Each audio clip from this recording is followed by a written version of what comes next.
One piece anime ജായ ആർക്ക് 3-ാം ഭാഗത്തിലേക്ക് സ്വാഗതം.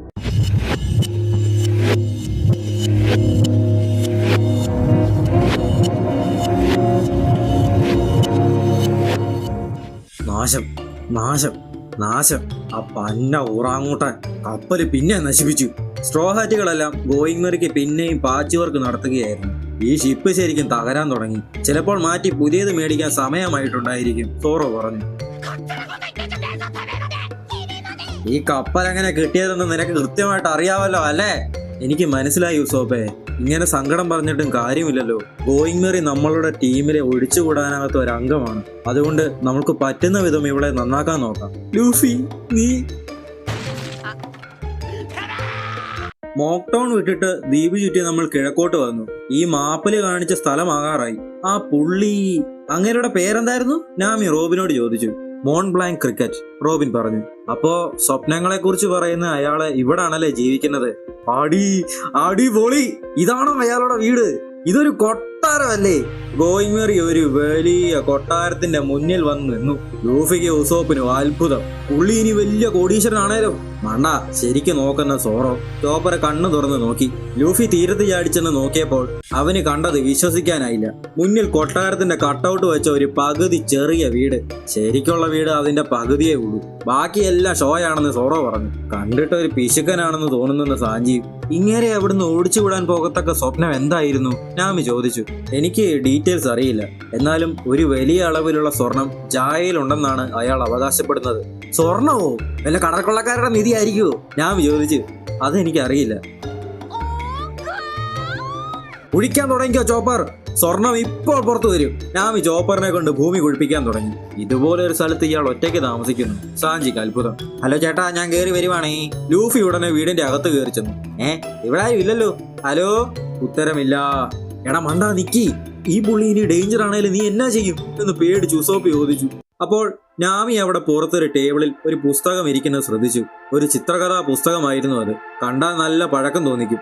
നോളണ്ട് എന്ന നുണയൻ എന്നായിരുന്നു ആ പുസ്തകത്തിന്റെ പേര്. നോളണ്ട് എന്ന നുണയനോ? ആ പേര് കേട്ട് സാഞ്ചിക്ക് അത്ഭുതം. ഓ, നീ ഈ ബുക്ക് കണ്ടിട്ടുണ്ടോ?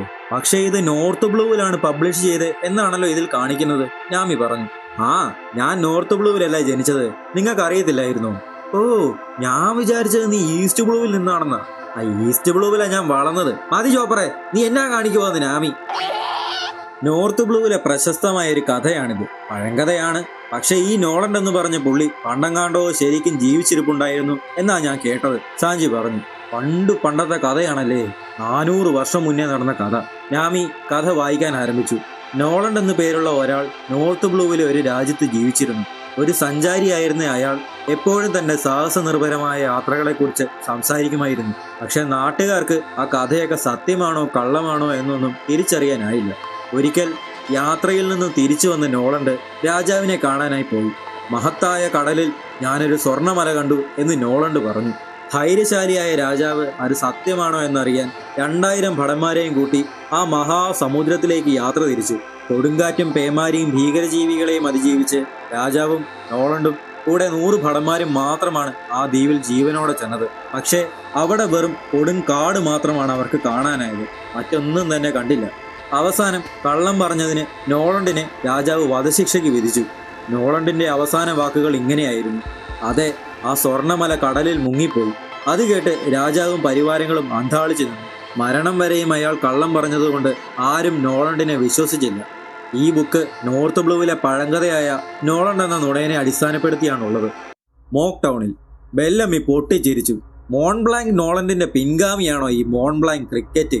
ആ പഴങ്കഥ പണ്ട് ഞാൻ കുറേ കേട്ടിട്ടുള്ളതാ. ആ കഥയറിയാത്ത ആരും നോർത്ത് ബ്ലൂവിലില്ല എന്ന് ബെല്ലമി. ഞങ്ങൾ നോർത്ത് ബ്ലൂവിൽ നിന്നല്ലേ വരുന്നത്. അതുകൊണ്ട് പണ്ട് മുതലേ കള്ളം പറഞ്ഞാൽ നോളണ്ടിനെ പോലെ മരിക്കുമെന്നാ കരുതുന്നത്, സാർക്കിസും പറഞ്ഞു. ഇത് ഇൻട്രസ്റ്റിംഗ് ആയി വരുവാണല്ലോ സാർക്കിസേ. ആ കഥയിലെ ദ്വീപ് ജായയാണെന്ന് ഞാൻ ഒരിക്കലും വിചാരിച്ചിരുന്നില്ല എന്ന് ബെല്ലമി. അപ്പോ ക്രിക്കറ്റ് എന്ന പിൻഗാമി 400 വർഷങ്ങൾക്ക് ശേഷവും ഇവിടെ സ്വർണത്തിന് വേണ്ടി തിരയുകയാണോ? ചാകുന്നവരെയും ഒരു കള്ളനെന്ന് വിളിച്ച് കളിയാക്കപ്പെട്ട അപമാനത്തിൽ നിന്നും മുൻഗാമിയുടെ ചീത്തപ്പേര് മാറ്റാൻ വന്നതാണോ ഇനി അയാൾ? ബെല്ലമി പൊട്ടിച്ചിരിച്ചു. നല്ല കിടിലൻ ഫാമിലിയാണല്ലോ. കുറച്ച് സ്വർണം തിരികെ കൊണ്ടുവന്നെന്ന് വെച്ച് 400 വർഷത്തെ ചീത്തപ്പേര് മാറ്റാൻ പറ്റുമോ? കേട്ടിട്ട് മണ്ടൻ തന്നെയാണെന്ന് തോന്നുന്നു. ബെല്ലമി കളിയാക്കി പൊട്ടിച്ചിരിച്ചു. ലൂഫിയാണെങ്കിൽ കടലിൽ നിന്നും വരുന്ന ഏതോ കുമളയിൽ നോക്കി നിൽക്കുകയായിരുന്നു. അവസാനം ആ കള്ളം മരിച്ചു. നാമി കഥ വായിച്ചു കഴിഞ്ഞ് ഒരു ദീർഘനിശ്വാസം വിട്ടു. കടലിന്റെ ഒരു ധീര യോദ്ധാവാക്കാൻ പറ്റുന്നതിന് മുന്നേ തന്നെ അത് പറഞ്ഞവൾ അർത്ഥം വെച്ച് ഉസോപ്പിനെ ഒന്ന് നോക്കി. എന്നെ എന്തിനാ നോക്കുന്നേ? ആവശ്യമില്ലാത്ത വാചകമൊന്നും നീ ചേർക്കണ്ട കേട്ടോ. പെട്ടെന്ന് ലൂഫി വെള്ളത്തിലേക്ക് വീണു. അവനെ പൊക്കാൻ വേണ്ടി ഓടിച്ചെന്നപ്പോൾ ഒരാൾ കടലിൽ നിന്നും കയറി വന്നു. നിങ്ങളൊക്കെ ആരാടാ? അനുവാദം കൂടാതെ ഒരാളുടെ വീട്ടിൽ കയറി വന്ന് റിലാക്സ് ചെയ്യുന്നു. ഇതിന് ചുറ്റുമുള്ള കടലെല്ലാം എന്റെ ഏരിയയാണ്. സാഞ്ചി ഉടനെ ലൂഫിയെ രക്ഷിക്കാൻ ഉസോപ്പിനോട് പറഞ്ഞിട്ട് അയാൾക്ക് നേരെ കുതിച്ചു. നീയൊക്കെ സ്വർണത്തിന് പിറകെ അല്ലേ, ചാകട എന്ന് പറഞ്ഞ അയാൾ സാഞ്ചി അറ്റാക്ക് ചെയ്തു. സാഞ്ചി അതൊക്കെ ഒഴിഞ്ഞു മാറി. എന്നിട്ട് ആക്രമിക്കാൻ നീട്ടി അയാളുടെ കൈ കാലുകൊണ്ട് ലോക്കാക്കി വെച്ചു. പെട്ടെന്ന് അയാൾ തോക്കെടുത്ത് സാഞ്ചിയുടെ മുഖത്തിട്ട് വെടിവെച്ചു. പക്ഷേ അതവൻ ഒഴിഞ്ഞു മാറിയിരുന്നു. അയാൾ ചറപറ പിന്നെയും വെടിവെച്ചു. എന്നാൽ സാഞ്ചി ബുള്ളറ്റെല്ലാം ആദ്യം വിദഗ്ധമായി ഒഴിഞ്ഞു മാറി. മണ്ടൻ, എതിരാളിയെ കൊച്ചായി കണ്ടു. മാറി നിക്കട എന്ന് പറഞ്ഞ് സോറോ അറ്റാക്ക് ചെയ്യാൻ കുതിച്ചു. എന്നാൽ പെട്ടെന്ന് അയാൾ ബോധം കെട്ട് താഴെ വീണു. അപ്പോൾ ലൂഫിയെ പൊക്കിയെടുത്തുകൊണ്ട് ഉസോപ്പും വന്നു. നീ എന്നാ കാണിക്കുമായിരുന്നടാ? വെള്ളത്തിൽ നിന്ന് കുറെ കൊമളയൊക്കെ വരുന്നത് ഞാൻ കണ്ടു. ഞാനത് നോക്കിയിരുന്നപ്പോ ഒരു അടക്ക പ്രത്യക്ഷപ്പെട്ടു. ആ അടക്ക ശരിക്കും ഒരു മനുഷ്യനായിരുന്നു. അങ്ങേരെ എന്നെ പിടിച്ച് വെള്ളത്തിലിട്ടു എന്ന് ലൂഫി. അപ്പോൾ അയാൾ അവിടെ വയ്യാതെ കിടക്കുന്നത് അവൻ കണ്ടു. അയാളെ വീട്ടിലേക്ക് കൊണ്ടുവന്ന് ചോപ്പർ ചികിത്സിക്കാൻ തുടങ്ങി. കൈസൺ രോഗമോ? ഇങ്ങേർക്ക് വയ്യേ? ഡൈവേഴ്സിന് ഉണ്ടാകുന്ന രോഗമാണിത്. പക്ഷേ സാധാരണ ഇത് ഇത്ര സീരിയസ് ആകുന്നതല്ല. കടലിന്റെ അടിയിൽ നിന്നും പുറത്തു വരുമ്പോൾ അനുഭവിക്കുന്ന മർദ്ദ വ്യത്യാസം കാരണം രക്തത്തിലെ നൈട്രജൻ പെട്ടെന്ന് റിലീസായിട്ട് ഗ്യാസ് ബബിൾസ് ഉണ്ടാകും. രക്തക്കുഴലിന്റെ പുറത്തും അകത്തും ഈ വായു വികസിക്കുന്നത് കൊണ്ട് രക്തത്തിന്റെ ഒഴുക്കിനും മസിലിനും ജോയിൻസിനും പ്രശ്നമുണ്ടാകും. ചോപ്പർ വിവരിച്ചു കൊടുത്തു. അപ്പോ ഇതൊരു വിചിത്ര പ്രതിഭാസമാണല്ലേ എന്ന് ലൂഫി. വേണ്ടത്ര സമയം വിശ്രമിക്കാതെ ഇദ്ദേഹം എല്ലാ ദിവസവും ഡൈവ് ചെയ്തുകൊണ്ടേ ഇരുന്ന് കാണും. അതായിരിക്കാം ഇങ്ങനെ സംഭവിച്ചത്. എന്തിന്? നാമിക്ക് അത്ഭുതം. അറിയില്ല. പക്ഷെ ഇയാള് റിസ്ക് എടുക്കുകയാണ്. ചിലപ്പോൾ കൈസൺ ഡിസീസ് മരണത്തിന് വരെ കാരണമാകാം, ചോപ്പർ പറഞ്ഞു. അയാളുടെ വീടിന്റെ ചുവരിൽ മാസ്രയുടെയും ഷോജോയുടെയും കൂടെ അയാൾ നിൽക്കുന്ന ഒരു ചിത്രവും ഉണ്ടായിരുന്നു. അപ്പോൾ വെടിവെച്ച കേട്ട പരിഭ്രമത്തിൽ മാസ്രയും ഷോജോയും അയാളുടെ വീട്ടിലേക്ക് ധൃതിയിൽ ഓടി വരുന്നുണ്ടായിരുന്നു. കിളവാ, എന്തു പറ്റിയെന്ന് അവന്മാർ രണ്ടും വന്ന് ചോദിച്ചു. അവരെ കണ്ടുപേടിച്ച് നമ്മളെ കൊല്ലാൻ വന്നയാണ് എന്ന് പറഞ്ഞ് ചോപ്പറും ഉസോപ്പും ചുറ്റും കിടന്ന് ഓടാൻ തുടങ്ങി. നീയൊക്കെ ഇവിടെ എന്നാ കാണിക്കുക? ഈ വയസ്സിന് നീയൊക്കെ എന്നാ ചെയ്തേ? എന്തുവാ? ഞങ്ങൾ ഇങ്ങനെ നോക്കിക്കൊണ്ടിരിക്കുക. നിങ്ങൾ വേറെ വല്ലയിടത്തും പോ എന്ന് ലൂഫി. അവന്മാർ രണ്ടും വാ പൊളിച്ച് നോക്കി നിന്നിട്ട് കരയാൻ തുടങ്ങി. നിങ്ങൾ ഭയങ്കര നല്ലവരാണല്ലോ. ഓ, നിങ്ങൾ ഇവിടാണോ താമസിക്കുന്നേ? ലൂഫി അവന്മാരോട് ചോദിച്ചു. അത് ഈ വയസ്സന്റെ വീടാണ് സർവയാമ അലയൻസിന്റെ ഹെഡ് ക്വാർട്ടേഴ്സ് എന്ന് മാസ്ര പറഞ്ഞു. പക്ഷെ ഞങ്ങൾ മിക്കവാറും കപ്പലിൽ തന്നെയാ ഉറങ്ങുന്നത്. ഈ വീട് ഭയങ്കര ചെറുതല്ലേ, ഷോജോയും പറഞ്ഞു. അത് നിങ്ങൾ ഒത്തിരി വലുതായോണ്ട് തോന്നുന്നതാ. പക്ഷെ ആ ജയന്റുകളെ വെച്ച് നോക്കുമ്പോ നിങ്ങളുടെ മൂക്കട്ടയുടെ അത്രയേ ഉള്ളൂ. ലൂഫിയും അവന്മാരും കമ്പനിയായി. അപ്പോൾ പുള്ളിക്ക് ബോധം വന്നെന്ന് ചോപ്പർ വന്നു പറഞ്ഞു. വജ്രത്തലയും കളവാ, എനിക്കൊരു കാര്യം ചോദിക്കണം, ലൂഫി എന്ന് പറഞ്ഞു. പുക വലിച്ചുകൊണ്ടിരുന്ന അയാൾ നിങ്ങൾക്ക് പ്രശ്നമുണ്ടാക്കിയതിൽ സോറി എന്ന് പറഞ്ഞു. സ്വർണത്തിന് വേണ്ടി വന്ന മണ്ടന്മാരാണെന്നാ ഞാൻ കരുതിയത്. സ്വർണം ഉണ്ടായോടെ? നിക്കിനാമി, നിനക്ക് എന്താണ് ചോദിക്കാനുള്ളത്? വയസ്സാ, ഞങ്ങൾക്ക് ആകാശദ്വീപിൽ പോണം. അങ്ങോട്ട് എങ്ങനാ പോകുന്നതെന്ന് പറയുവോ? ആകാശദ്വീപോ? അയാൾ ഉറക്കെ ചിരിക്കാൻ തുടങ്ങി. നീയൊക്കെ ആകാശദ്വീപിൽ വിശ്വസിക്കുന്നുണ്ടോ? നാമി കലിപ്പിൽ അങ്ങേരെ ഇടിക്കാനായി പോയെങ്കിലും ഭാഗ്യത്തിന് ഉസോപ്പ് പിടിച്ചു നിർത്തി. അപ്പോ ആകാശദ്വീപ് ഇല്ലേ? ലൂഫി ചോദിച്ചു. ആർക്കും അറിയില്ല. എന്നാൽ അതുണ്ടെന്ന് പറഞ്ഞ ഒരാളെ എനിക്കറിയാം. പക്ഷെ അയാളെ പെരുന്നുണയൻ എന്നാണ് ആൾക്കാർ വിളിക്കുന്നത്. അയാളുടെ കുടുംബം തന്നെ ഒരു പരിഹാസ വസ്തുവായി മാറി. ഞാനല്ലടാ. നോർത്ത് ബ്ലൂവിലെ ആൾക്കാരെല്ലാം അറിയാവുന്ന ഒരു പഴയ കഥയുണ്ട്, നോളണ്ട് എന്ന നുണയൻ. ഞാനല്ലടാ, പേര് വരെ വേറെയാ. ഓ, എനിക്ക് തെറ്റിയില്ലെങ്കിൽ നോളണ്ടിന്റെ മുഴുവൻ പേര് മോൺബ്ലാങ്ക് നോളണ്ട് എന്നല്ലേ? അപ്പോ താൻ അയാളുടെ പിൻതലമുറയാണോ? അപ്പൊ കഥേര ദ്വീപ് ഇതാണോ? നാമി ചോദിച്ചു. അതെ, അയാൾ എന്റെ മുത്തച്ഛന്റെ മുത്തച്ഛന്റെ മുത്തച്ഛന്റെ അച്ഛനായിരുന്നു, എന്റെ പൂർവികൻ. അയാളുടെ രക്തത്തിന്റെ ഒരംശമെങ്കിലും എന്റെ ശരീരത്തിൽ ഉണ്ടോ എന്ന് എനിക്ക് സംശയമാണ്. എന്താണേലും അന്ന് മോൺബ്ലാങ്ക് കുടുംബത്തെ ആ രാജ്യത്തിൽ നിന്നും തുരത്തി ഓടിച്ചു. ഈ ദിവസം വരെയും ആൾക്കാർ ഞങ്ങളുടെ കുടുംബത്തെ കളിയാക്കുന്നു. പക്ഷേ കുടുംബത്തിലെ ആർക്കും തന്നെ അയാളോട് വെറുപ്പില്ല. അതെന്താ? ചോപ്പർ ചോദിച്ചു. കാരണം നോളണ്ട് അസാധാരണമായ ഒരു സത്യസന്ധനായിരുന്നു. അവർക്ക് വിശ്വസിക്കാനായില്ല. പക്ഷേ ചിത്രകഥയില് ക്രിക്കറ്റ് തുടർന്നു. ചിത്രകഥയിൽ നോളണ്ടിന്റെ അവസാന എക്സ്ക്യൂസ് ഇങ്ങനെയായിരുന്നു. അതെ, സ്വർണത്തിന്റെ കുന്ന് കടലിൽ മുങ്ങിപ്പോയി. ഒരു മണ്ടനെ പോലെ തോന്നിക്കുന്ന പടമാണ് ആ പുസ്തകത്തിൽ വരച്ചിരിക്കുന്നത്. പക്ഷേ ഒത്തിരി കണ്ണുനീരുകൾ പൊഴിച്ച ശോചനീയമായ ഒരു മരണമായിരുന്നു അയാളുടേത്. താൻ വന്നെത്തിയ ദ്വീപ് ജായയാണെന്ന് അയാൾക്ക് ഉറപ്പുണ്ടായിരുന്നു. അവിടെയാണ് അയാൾ സ്വർണത്തിന്റെ നഗരം കണ്ടത്. ഇത് വെറും ഒരു കൺകെട്ട് വിധിയല്ലെന്ന് അയാൾക്ക് അനുഭവപ്പെട്ടു. ഭൂപാളികളുടെ ചലനം കാരണം അതെല്ലാം വെള്ളത്തിനടിയിൽ മറഞ്ഞു പോയതാണെന്ന് നോളണ്ട് ഉറപ്പിച്ചു പറഞ്ഞു. പക്ഷേ എല്ലാവരും വിചാരിച്ചത് നിരാശ പൂണ്ട അയാൾ ഒഴിവ് കഴിവുകൾ പറയുന്നതെന്നാണ്. പൊട്ടിച്ചിരിച്ച് പരിഹസിച്ച കാണികളുടെ മുന്നിൽ വെച്ച് നോളണ്ടിനെ അവർ വധിച്ചു കളഞ്ഞു. ശേഷം നുണയൻ എന്ന പേര് മാത്രം അവശേഷിച്ചു. അപ്പോ ഈ മോൺബ്ലാങ്ക് കുടുംബത്തിന്റെ പേര് തിരിച്ചെടുക്കാനാണോ നിങ്ങൾ കടലിനടിയിൽ സ്വർണ്ണ നഗരത്തിന് വേണ്ടി അന്വേഷിക്കുന്നത്? ഉസോപ്പ് ആവേശത്തിൽ ചോദിച്ചു. എന്നാൽ മണ്ടത്തരം പറയാനെന്ന് പറഞ്ഞ ആരിശത്തിൽ ക്രിക്കറ്റ് ഉസോപ്പിന് നേരെ വെടിയുതിർത്തു. എല്ലാവരും ഒന്ന് ഞെട്ടി. എന്റെ പൂർവികൻ എത്ര സത്യസന്ധനാണെങ്കിലും എത്ര മഹാനായ പര്യവേഷകനാണെങ്കിലും അതൊന്നും എന്നെ ബാധിക്കുന്ന കാര്യമല്ല.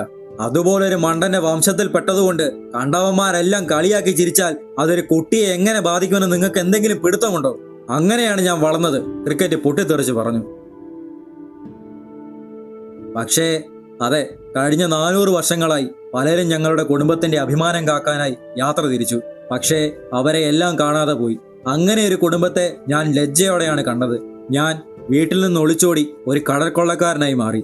ഓ, നിങ്ങളും പൈരറ്റ് ആയിരുന്നോ? ലൂഫി ചോദിച്ചു. പൈരറ്റ് ആകണമെന്ന് വെച്ച് മനഃപൂർവ്വം ചെയ്തതല്ല. നോളണ്ടിന്റെ ശാപത്തിൽ നിന്നും എനിക്ക് ഒളിച്ചോടണമെന്നുണ്ടായിരുന്നു. അങ്ങനെ എനിക്ക് സ്വന്തമായൊരു പൈരറ്റ് ഗ്രൂപ്പ് ഉണ്ടായി. ഏറെ നാളുകൾക്ക് ശേഷം ഞാൻ ഗ്രാൻഡ് ലൈനിൽ പ്രവേശിച്ചു. ഞാൻ എന്റെ സമയമെല്ലാം അഡ്വഞ്ചറിനു വേണ്ടി ചെലവാക്കി. പക്ഷേ 10 വർഷം മുൻപ് അവിചാരിതമായി എന്റെ കപ്പൽ ഈ ദ്വീപിൽ വന്നു. വിചിത്രമായിരിക്കെ മോൺബ്ലാങ്ക് കുടുംബത്തെയും നോളണ്ടിനെയും വെറുത്ത എനിക്ക് മാത്രമാണ് ഇവിടെ വന്നെത്താനായത്. ചിത്രകഥ പറഞ്ഞതുപോലെ തന്നെ ഇവിടെ ഒരു സ്വർണ്ണ നഗരം ഉണ്ടായിരുന്നില്ല. ഞാൻ ഈ ദ്വീപിന്റെ മുനമ്പിൽ നിന്നപ്പോൾ ഇതെന്റെ വിധിയായിരിക്കാം എന്നെനിക്ക് തോന്നി. രക്ഷപ്പെടാൻ ഇനിയൊരു സ്ഥലവുമില്ല. ഇത് ഇവിടെ വെച്ച് തീർപ്പാക്കാം, നോളണ്ട്. ക്രിക്കറ്റ് ആ ദ്വീപിൽ തന്നെ തുടരാൻ തീരുമാനിച്ചപ്പോൾ അയാളുടെ കുടുംബകാര്യത്തിൽ ഞങ്ങളെ വലിച്ചിഴക്കരുത്. സ്വർണത്തിന് വേണ്ടി തിരയാൻ അത്ര നിർബന്ധമാണെങ്കിൽ ഒറ്റയ്ക്ക് ചെയ്താൽ മതി എന്ന് പറഞ്ഞ് ക്രിക്കറ്റിന്റെ പൈലറ്റ് ഗ്രൂപ്പ് അയാളെ ആ ദ്വീപിൽ ഒറ്റയ്ക്കാക്കി പോയി. അയാൾ അന്നു മുതൽ തിരച്ചിൽ ആരംഭിച്ചു. അത് ഇവിടെ ഉണ്ടെങ്കിലും ഇല്ലെങ്കിലും കുഴപ്പമില്ല. അയാളുടെ നിരപരാധിത്വം തെളിയിക്കണമെന്നും എനിക്കില്ല.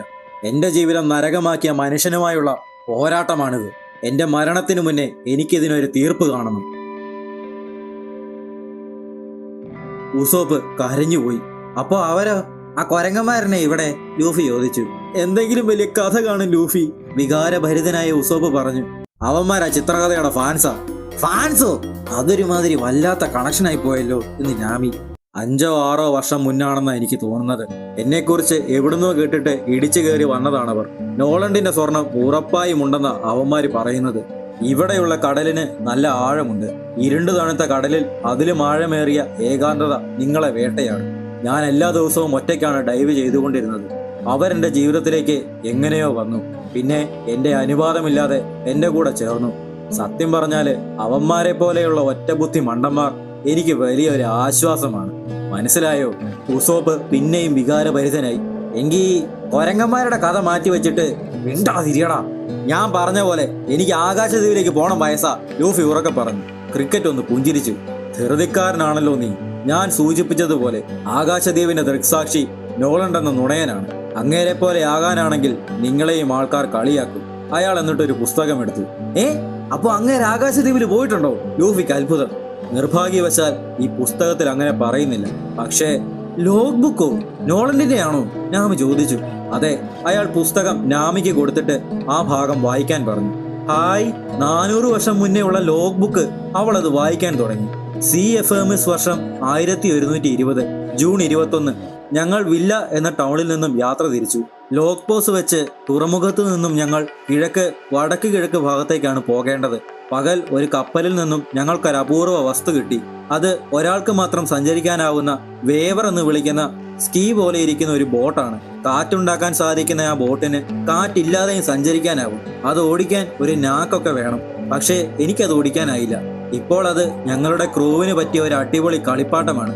അയ്യോ, എനിക്കിതുപോലെ ഒരെണ്ണം വേണമെന്ന് നാമി തുടർന്നു. ഇതിന് ശക്തി നൽകുന്നത് സ്കൈ ഐലൻഡിൽ മാത്രം കണ്ടുവരുന്ന ഒരു വസ്തുവാണ്. മാത്രമല്ല അതുപോലെ ഒത്തിരി സാധനങ്ങൾ അവിടെ ഉണ്ടെന്നുമാണ് ഞാൻ കേട്ടത്. ആകാശദ്വീപിനെ കുറിച്ച് പറഞ്ഞപ്പോഴാണ് ഓർത്തത്. എന്റെ ഒരു പര്യവേഷണ കൂട്ടുകാരൻ ജീവനുള്ള ഒരു ആകാശ മീനിനെ കാണിച്ചു തന്നു. വിചിത്രമായിരുന്ന ആ മീനിനെ കണ്ടപ്പോൾ എനിക്ക് അത്ഭുതം തോന്നി. ഞങ്ങൾക്ക് അതിപ്പോഴും ഒരു അപരിചിതമായ കരയാണ്. പക്ഷേ ഒരു നാവികൻ എന്ന നിലയ്ക്ക് എനിക്കൊരു ദിവസം ആകാശത്തുള്ള ആ കടലിലേക്ക് പോകണമെന്നുണ്ട് എന്ന് മോൺബ്ലാങ്ക് നോളണ്ട്. ആകാശത്തുള്ള കടൽ എന്നല്ലേ അയാൾ എഴുതിയേ? റോബിൻ പറഞ്ഞ പോലെ തന്നെ. കേട്ടിട്ട് പണ്ട് ആകാശദ്വീപ് സാധാരണമായ ഒരു കാര്യമാണെന്ന പോലെ ഉണ്ടെന്ന് ഉത്സവം പറഞ്ഞു. അപ്പൊ ശരിക്കും അതുണ്ടല്ലേ? സോഹാറ്റികൾ എല്ലാം ആവേശഭരിതരായി. ക്രിക്കറ്റ് വെളിയിൽ വന്നിട്ട് വഴക്കുണ്ടാക്കിക്കൊണ്ടിരുന്ന ഷോജോയോടും മാസുറയോടും ചോദിച്ചു, നിങ്ങൾക്ക് ഇവരെ ഇഷ്ടമായോ എന്ന്. എന്താ ചോദിച്ചേ? എന്ത് വില കൊടുത്തും അവർക്ക് ആകാശദ്വീപിലേക്ക് പോയേ പറ്റൂ എന്നതുപോലെ. ആകാശദ്വീപോ? അവർക്ക് പോകണമെങ്കിൽ അവിടെ ചെല്ലാൻ ഒരൊറ്റ വഴിയേ ഉള്ളൂ. പക്ഷെ അവരൊറ്റയ്ക്ക് ശ്രമിച്ചാൽ ഉടനടി മരണം ഉറപ്പാ. അത് തന്നെ, എന്തുകൊണ്ട് നമ്മൾക്ക് അവരെ സഹായിച്ചുകൂടാ? മറ്റൊരു സ്ഥലത്ത് കടലിൽ എവിടെയോ ഹോക്കയും മീഹോക്ക് ലൂഫിയുടെയും സോറോയുടെയും പുതിയ ബൗണ്ടി പോസ്റ്റേഴ്സ് കണ്ടു. അയാളൊന്ന് പുഞ്ചിരിച്ചു. ശേഷം സ്ട്രോഹാറ്റികളെല്ലാം വെളിയിൽ വിളിച്ചിരുത്തിയിട്ട് ക്രിക്കറ്റ് പറഞ്ഞു, ആകാശദ്വീപിനെ കുറിച്ച് എനിക്കറിയാവുന്നതെല്ലാം പറഞ്ഞ് ഞാൻ തുടങ്ങാം. ഇതൊന്നും ഉറപ്പാകണമെന്നില്ല, പക്ഷേ അതൊക്കെ വിശ്വസിക്കുന്നതും വിശ്വസിക്കാതിരിക്കുന്നതും നിങ്ങളുടെ ഇഷ്ടം. ഇവിടുത്തെ കടലിൽ നടക്കുന്ന ഒരു വിചിത്ര പ്രതിഭാസമുണ്ട്. ചിലപ്പോൾ നട്ടുച്ചയ്ക്കും ഇവിടം രാത്രിയായി മാറും. ആ ശരിയാ, ഞങ്ങളത് കണ്ടതാ എന്ന് ലൂഫി. അതെ, രാത്രിയായി. അപ്പൊ കുറെ ഭീകരജീവികളും വന്നു, ഉസോബും പറഞ്ഞു. ആ ജൈന്റുകളോ? അവ എവിടുന്നാ വരുന്നതെന്നതിനെ കുറിച്ചൊരു കഥയുണ്ട്, പക്ഷേ അത് പിന്നെ പറയാം. ഈ പെട്ടെന്നുള്ള രാത്രിയാകലുകൾക്ക് കാരണം ഭയങ്കരമായി നിബിഡമായ മേഘങ്ങളാണ്, ക്രിക്കറ്റ് പറഞ്ഞു. ക്യുമുളോനിംബസ് മേഘങ്ങളാ? പക്ഷേ അതത്ര ഇരുട്ടാക്കത്തില്ലല്ലോ എന്ന് നാമി സംശയിച്ചു. ക്യുമുളോ റിഗാലിസ് മേഘങ്ങൾ എന്നറിയപ്പെടുന്ന മേഘങ്ങളുണ്ട്. അവ ആകാശത്ത് കുമിഞ്ഞുകൂടി കിടക്കും. പക്ഷേ കാറ്റോ മഴയോ അവ ഉണ്ടാക്കില്ല. അവ ആകാശത്ത് പ്രത്യക്ഷപ്പെടുമ്പോൾ സൂര്യപ്രകാശം വരെ തടസ്സപ്പെടും. അതുകൊണ്ട് പകൽ സമയവും രാത്രിയായി മാറും.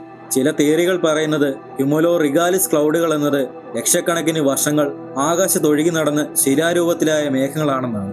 അതെങ്ങനെ ശരിയാകുന്നത്? വായു സഞ്ചാരമില്ലാത്ത മേഘങ്ങൾ കുമിഞ്ഞുകൂടിയാലും അതെങ്ങനെ ശരിയാകും? നാമിക്ക് വിശ്വസിക്കാനായില്ല. അവ നിലനിൽക്കില്ല എന്ന് വിശ്വസിക്കാൻ നീ സ്വതന്ത്രയാണ്. പക്ഷേ അത് വിശ്വസിക്കാനല്ല ഞാൻ നിന്നോട് പറയുന്നത്. ഓ വിചിത്രമായ മേഘങ്ങളല്ലേ എന്ന് ലൂഫി. ഏകദേശം. എന്നാൽ ഇന്നും അതിനൊരു എക്സ്പ്ലനേഷൻ ഇല്ല. ഇനി ആകാശദ്വീപ് ശരിക്കും നിലനിൽക്കുന്നുണ്ടെങ്കിൽ അത് മാത്രമായിരിക്കും അതിന് പറ്റിയ സ്ഥലം. ഓക്കെ, മനസ്സിലായി. മേഘത്തിന്റെ മുകളിലോട്ട് പോകാം. ലൂഫി ഉസോപ്പും സന്തോഷം കൊണ്ട് തുള്ളാൻ തുടങ്ങി. സോറോ എണീക്കണ. നേരം വെളുത്തോ?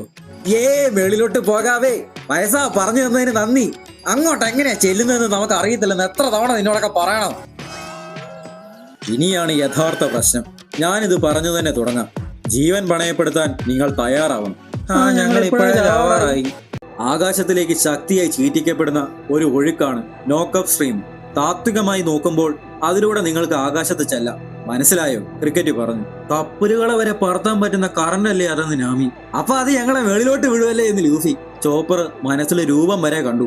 പക്ഷേ അവസാനം ഞങ്ങൾ കടലിലേക്ക് തന്നെ വന്ന് വീണാലോ? നാമിക്ക് സംശയം. സാധാരണയായി അങ്ങനെ നടക്കാം, പക്ഷേ ഇവിടെ ടൈമിങ്ങിനാണ് പ്രാധാന്യം. കറണ്ട് പിടിച്ച് മേളിലേക്ക് പോകാമെന്ന് പറയുന്നതൊക്കെ എളുപ്പമാണ്, പക്ഷേ നിങ്ങൾ വിചാരിക്കുന്നത് പോലെ അത് നല്ലൊരു അനുഭവമായിരിക്കണമെന്നില്ല. നോക്കപ്പ് സ്ട്രീം എന്നത് ഒരു പ്രകൃതി ദുരന്തമാണ്, സാധാരണയായി ഒഴിവാക്കേണ്ട കാര്യമാണ്. അത് കേട്ട് ഉസോപ്പ് പേടിച്ചു. ശരിക്കും എങ്ങനെ ഒരു വാട്ടർ കറണ്ട് ആകാശത്തിലേക്ക് പോകുന്നത്? അങ്ങനത്തെ ഒരു കാര്യത്തെക്കുറിച്ച് ഞങ്ങൾ ഇതിനു മുൻപ് കേട്ടിട്ടേയില്ല, നാമി പറഞ്ഞു. ആ ഭീകരമായ ഒഴുക്ക് എങ്ങനെ സംഭവിക്കുമെന്ന് നമ്മൾക്ക് ഊഹിക്കാനേ തൽക്കാലം പറ്റൂ. എടുത്തു ചാടി അത് അന്വേഷിക്കാൻ തക്ക മണ്ടന്മാരൊന്നും ഇല്ലതാനും. പക്ഷേ പൊതുവെ സ്വീകരിച്ച തിയറി ഇങ്ങനെയാണ്.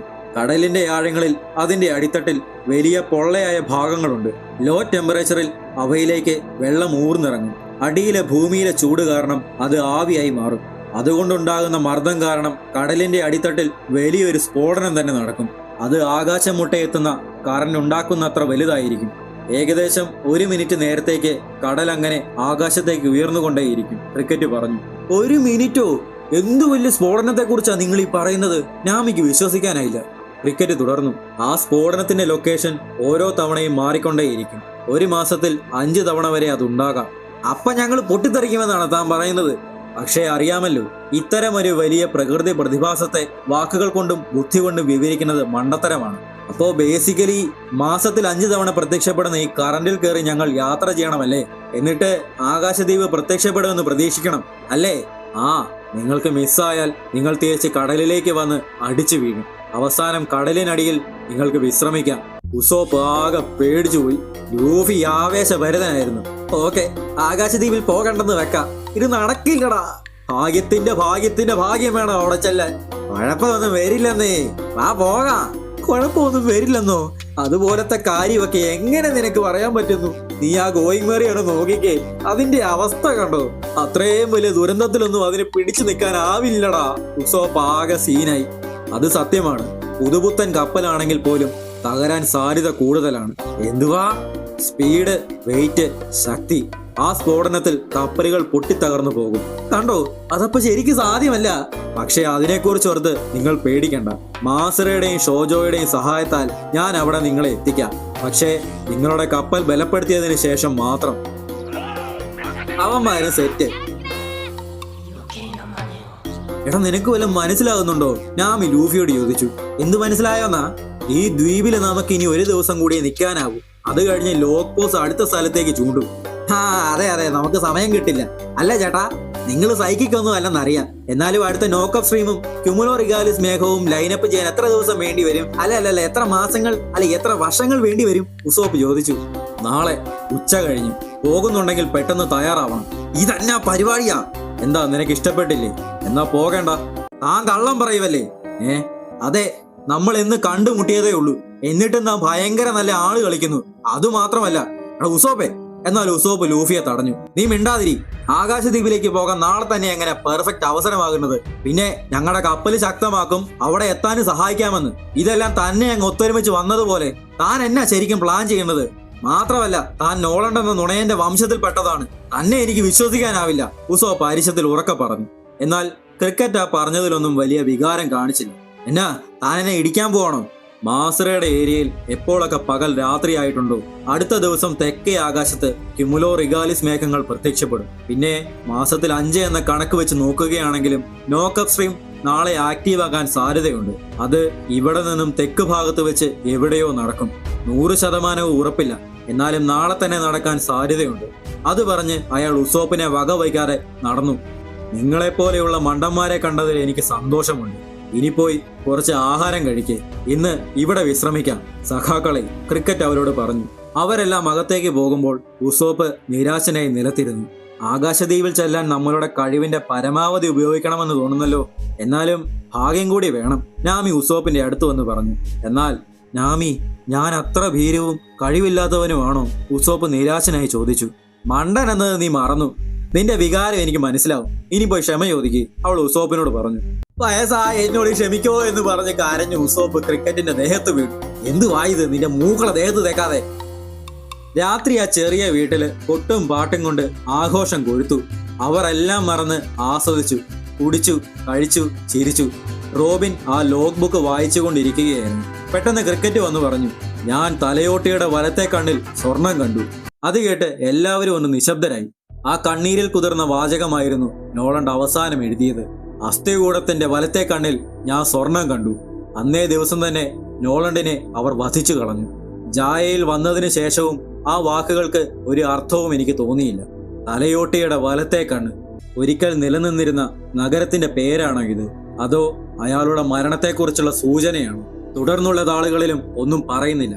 അതുകൊണ്ടാണ് ഞങ്ങൾ മുങ്ങിത്തപ്പുന്നത്. ഞങ്ങൾക്കും ഒരു സ്വപ്നമുണ്ട്. താഴെ കടൽ തട്ടിൽ. അയാൾ കുടിച്ചു. അപ്പോൾ ബെല്ലമിയുടെ കപ്പൽ ക്രിക്കറ്റിന്റെ വീട് ലക്ഷ്യമാക്കി വരുന്നുണ്ടായിരുന്നു. അവർ തീരത്തടുക്കാൻ തയ്യാറായി. ഞാൻ ജായയിൽ വന്ന ദിവസം മെയ് 21, 1122. ഈ മണ്ണിൽ കാൽ കുത്തിയപ്പോൾ വിചിത്രമായ പക്ഷികളുടെ ചിലച്ചിൽ കേട്ടു. അതുപോലെ കാട്ടിൽ നിന്നും വരുന്ന വളരെ വലിയൊരു മണിയുടെ ശബ്ദവും. പണ്ടത്തെ ഒരു നഗരത്തിന്റെ പ്രൗഢി കാണിക്കുമാറ് ആ മണിയുടെ ശബ്ദം നാലുപാടും പ്രകമ്പനം കൊള്ളിച്ചു. കുറച്ച് പതിറ്റാണ്ടുകൾ ജീവിച്ചതുകൊണ്ട് എല്ലാം മനസ്സിലാക്കിയെന്നാണ് ഞങ്ങൾ കരുതിയത്. ഈ അന്ത്യമില്ല കടലിലെ സമ്പന്നമായിരുന്ന ഒരു സംസ്കാരത്തിന്റെ കാലങ്ങളായുള്ള മാറ്റങ്ങൾ ഞങ്ങൾ അനുഭവിച്ചപ്പോൾ അത് ഞങ്ങളെ സ്തബ്ധരാക്കുമാറ് മഹത്തരമായിരുന്നു. ആ മണിനാദങ്ങൾ ഞങ്ങളുടെ ചലനമറ്റു കളഞ്ഞു. ഹായ്, വലിയ സ്വർണ്ണ മണിയോ? ഒരു മിനിറ്റേ, അപ്പൊ നോളണ്ടിനെ നിങ്ങൾക്ക് ശരിക്കും ഇഷ്ടമായിരുന്നു? ഉസോപ്പ് ക്രിക്കറ്റിനോട് ചോദിച്ചു. അവരെല്ലാം ചിരിച്ചു. ഇത് കണ്ടു, അയാൾ അവർക്കൊരു ചെറിയ സ്വർണ്ണമണി കാണിച്ചു കൊടുത്തു. ഇതാണ് ആ വലിയ മണി. ഇതല്ല യഥാർത്ഥ മണി. ഇത് അതുപോലെ ഇരിക്കുന്ന സ്വർണ്ണക്കട്ടി മാത്രമാണ്. ഞങ്ങൾക്ക് കടലിനടിയിൽ നിന്നും കിട്ടിയതാ ഇതൊക്കെ. ഓ, അപ്പൊ ശരിക്കും സ്വർണ്ണാകരം ഉണ്ടല്ലേ എന്ന് ലൂഫി. അതൊന്നും തെളിയിക്കുന്നില്ല. ഇത്രയും സ്വർണമൊക്കെ എല്ലാ പുരാതന നഗരത്തിൽ നിന്നും കിട്ടുന്നതാ, ഷോജോ പറഞ്ഞു. പക്ഷേ ഇവിടെ ഒരു സംസ്കാരം ഉണ്ടായിരുന്നു എന്നത് ഇത് തെളിയിക്കുന്നുണ്ട്. സ്വർണ്ണക്കട്ടികൾക്ക് നിർണയിക്കപ്പെട്ട ഒരു ഭാരമുണ്ട്. അതിനർത്ഥം അവ വ്യാപാര മേഖലയിൽ ഉപയോഗിച്ചു എന്നാണ് റോബിൻ പറഞ്ഞു. അതെ, അതിനു മുന്നേ പറഞ്ഞ വിചിത്രമായ പക്ഷി ശബ്ദങ്ങൾ ഓയ് മാസറ, ക്രിക്കറ്റ് മാസറയെ വിളിച്ചു. മാസറയെ അപ്പോൾ ഒരു മൂടി തുറന്ന് കാണിച്ചു. അതിലൊരു പക്ഷിയുടെ സ്വർണ്ണ പ്രതിമയുണ്ടായിരുന്നു. എല്ലാവർക്കും അത് കണ്ട അത്ഭുതം. സ്വർണ്ണമണിയും പക്ഷിയും പഴയ ജായയുടെ ചിഹ്നങ്ങളായിരുന്നു ഇവയൊക്കെ? സാഞ്ചി ചോദിച്ചു. അറിയില്ല, പക്ഷെ എന്തോ മോഡലിന്റെ ഭാഗങ്ങളായിരുന്നു ഇവയെന്നാ തോന്നുന്നത്. ഈ പക്ഷിയുടെ പേരാണ് സൗത്ത് ബേർഡ്. ഇത് ഇന്നും ഈ ദ്വീപിൽ ജീവിച്ചിരിപ്പുണ്ട്. ഓ, ഇതിനും പ്രത്യേക സൗണ്ടാണോ? ആ, ലോഗ് ബുക്കിൽ പറഞ്ഞതുപോലെ തന്നെ പണ്ട് മുതലേ നാവികര് സൗത്ത് ബേർഡുകളെ. അത് പറഞ്ഞപ്പോഴാണ് മാസറയും ഷോജയും ഒരു കാര്യം ഓർത്തത്. ക്രിക്കറ്റും. എന്നാ പ്രശ്നം? ഇത് പ്രശ്നമാണ്. നിങ്ങൾ ഉടനെ തന്നെ കാട്ടിലേക്ക് പോകും. എന്നെ ഈ പറയുന്ന വട്ടായ? പെട്ടെന്ന് പോയി ആ പക്ഷിയെ പിടിച്ചോണ്ട് പോവാ, ഇപ്പൊ തന്നെ. എന്തിനി? പക്ഷിയുടെ ആവശ്യം എന്നാ? ശ്രദ്ധിച്ച് കേൾക്ക്. നാളെ നമ്മൾ ലക്ഷ്യം വെച്ച് പോകുന്ന നോക്കപ്പ് സ്ട്രീം ഈ മുനമ്പിന്റെ കൃത്യം തെക്ക് മാറിയാണ് സ്ഥിതി ചെയ്യുന്നത്. നിങ്ങൾ എങ്ങനെ അവിടെ വരെ ചെല്ലുമെന്നാ? നേരെ അങ്ങോട്ട് പോയാ പോരെയെന്ന് ലൂഫി. ഇത് ഗ്രാൻഡ് ലൈൻ ആണ്. തുറന്ന കടലിൽ ചെന്ന ദിശ അറിയാൻ പറ്റില്ല. അതേലോ, നമ്മൾ കടലിലേക്കാ പോകുന്നത്, ഒരു ദ്വീപിലേക്കല്ല. അതുകൊണ്ട് നോക്കിപ്പോകാൻ ഒന്നുമില്ല. അപ്പോൾ എങ്ങനെ കൃത്യം തെക്കോട്ട് പോകും? നാമി ചോദിച്ചു. ആ പക്ഷിയുടെ സ്വഭാവം ഉപയോഗിച്ച്. ചില ജീവികൾക്ക് കൃത്യമായ ആന്തരിക കാന്തങ്ങളുണ്ട്. അതിജീവിക്കാൻ അതവരെ സഹായിക്കും, ക്രിക്കറ്റ് പറഞ്ഞു. സോറോ, അപ്പൊ നീ ഒരു പക്ഷിയേക്കാളും താഴെയാ. ആരുമായി പറയുന്നേ? അങ്ങനെയുള്ള ഒരു ജീവിയാണ് സൗത്ത് ബേർഡ്. എത്ര വലിയ കാട്ടിലേക്കോ കടലിലേക്കോ അവയെ കൊണ്ടിട്ടാലും അവരുടെ ശരീരം ആ ദിശയിലേക്ക് തന്നെ കൃത്യമായി ചൂണ്ടി നിൽക്കും. എന്താണേലും ഈ പക്ഷിയില്ലാതെ നിങ്ങൾ എവിടെയും പോകില്ല. ആകാശദ്വീപിലേക്ക് പോകാൻ ഒരു അവസരം പോലും കിട്ടില്ല. അത് കേട്ട് അവരെല്ലാം ഞെട്ടിപ്പോയി.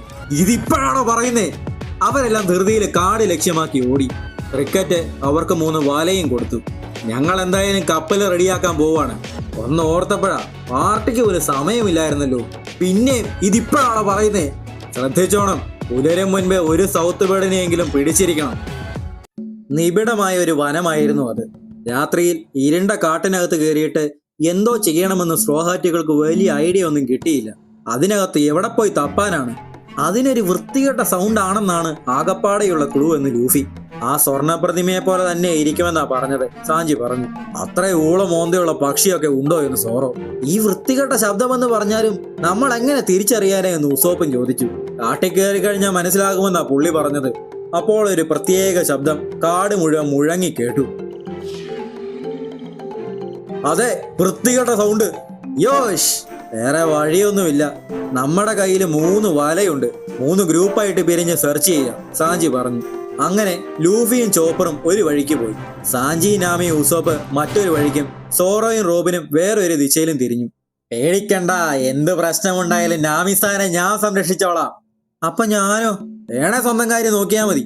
എന്നായാലും പെട്ടെന്ന് വേണം. ഈ കാട്ടിൽ നിന്നും എത്രയും വേഗം പുറത്തു കടക്കാൻ പറ്റുന്നു അത്രയും നല്ലത് എന്ന് നാമി.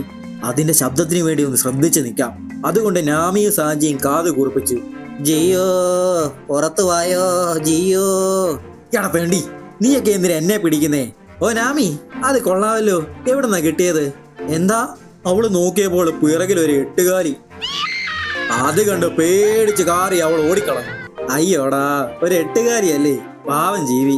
ഉസോപ്പിന് അതിനെയൊന്നും പേടിയില്ലായിരുന്നു. എന്നാൽ നാമിക്ക് സാഞ്ചിക്ക് 8 പേടിയായിരുന്നു. അപ്പൊ മരത്തിന്റെ വെളിയിൽ നിന്നെല്ലാം 8 വീഴാൻ തുടങ്ങി. നാമി സാഞ്ചി ആകെ പേടിക്കണ്ടെന്നേ, നിങ്ങൾ ഇതിനെയൊന്നും ചെയ്തില്ലല്ലേ, സീനൊന്നും ഇല്ലെന്നേ. ഞാൻ പണ്ട് 8 നേരിട്ടോണ്ടിരുന്നതല്ലേ. ഓ പിന്നെ ഞാനൊന്നുമില്ല, എനിക്ക് ഈ പ്രാണികളെ ഒന്നും ഇഷ്ടമില്ലെന്ന് സാഞ്ചി. എനിക്ക് അറപ്പ, വെറുപ്പ, ദൂരെ കളയടാ അതിനെ. ഓ, അപ്പൊ ഈയാമ്പാറ്റയും ശലഭത്തെയും പഴുതാരെയും ഒന്നും പേടിയില്ലായിരിക്കും അല്ലേ? രണ്ടും കാറിക്കൊണ്ട് ഓടി. അയ്യോ, എന്നെ തനിച്ചാക്കി പോവല്ലേ എന്ന് പറഞ്ഞു ഉസോപ്പും പിറകെ ഓടി.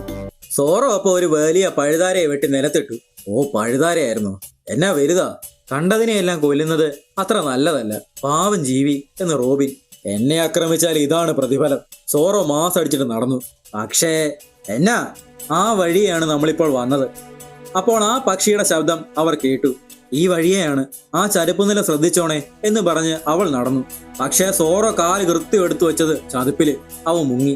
ലൂഫിയാണെങ്കിൽ കണ്ട വണ്ടിനെയൊക്കെ പിടിച്ചു നടപ്പായിരുന്നു. എടാ കണ്ടോ ചോപ്ര, ഇതാണ് അറ്റ്ലസ്. അറ്റ്ലസോ?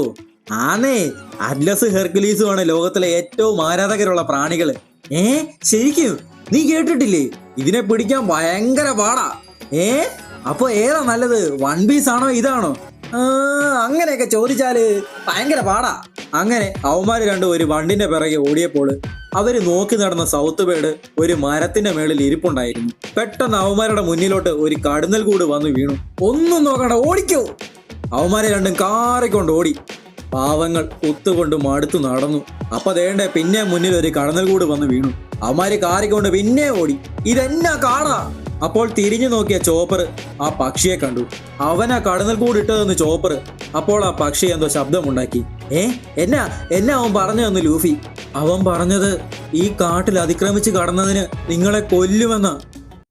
ബെല്ലമി കടൽ കൊള്ളക്കാർ കരയിൽ വന്നു. അവർ ക്രിക്കറ്റിന്റെയും മാസ്രയുടെയും ഷോജോയുടെയും മുന്നിൽ നിന്നു. ഓയ് പിള്ളാരെ, ഞങ്ങളെ ആരിച്ചും വിടുവിക്കരുത് കേട്ടോ. പാതിരാത്രി പെട്ടെന്ന് വന്ന് സ്വർണം ചോദിക്കുന്നത് അത്ര നല്ലതല്ല പിള്ളാരെ. പോക്കോ, ഞങ്ങൾക്ക് ഇച്ചിരി പണിയുണ്ട്. നിങ്ങൾ ബോഡി ഗാർഡ്സ് ആണോ? ഒന്നോർത്തപ്പോഴ് ക്രിക്കറ്റ് എന്ന് പേരുള്ള ഒരു പൈലറ്റ് ഇല്ലായിരുന്നോ? നിന്റെ മോൺബ്ലാങ് കുടുംബകഥയൊക്കെ ഞാൻ പബ്ബിൽ വെച്ച് കേട്ടതാ. എനിക്ക് ഒത്തിരി ഇഷ്ടപ്പെട്ടു കേട്ടോ. മറ്റൊരുത്തൻ കഷ്ടപ്പെട്ട് കണ്ടുപിടിച്ച നിധിക്ക് ഒരു പ്രത്യേക രുചിയുണ്ട്. ആൾക്കാർ എന്നെ എന്താണ് വിളിക്കുന്നതെന്ന് നിങ്ങൾക്ക് അറിയണോ? കഴുതപ്പുലിന്നാ.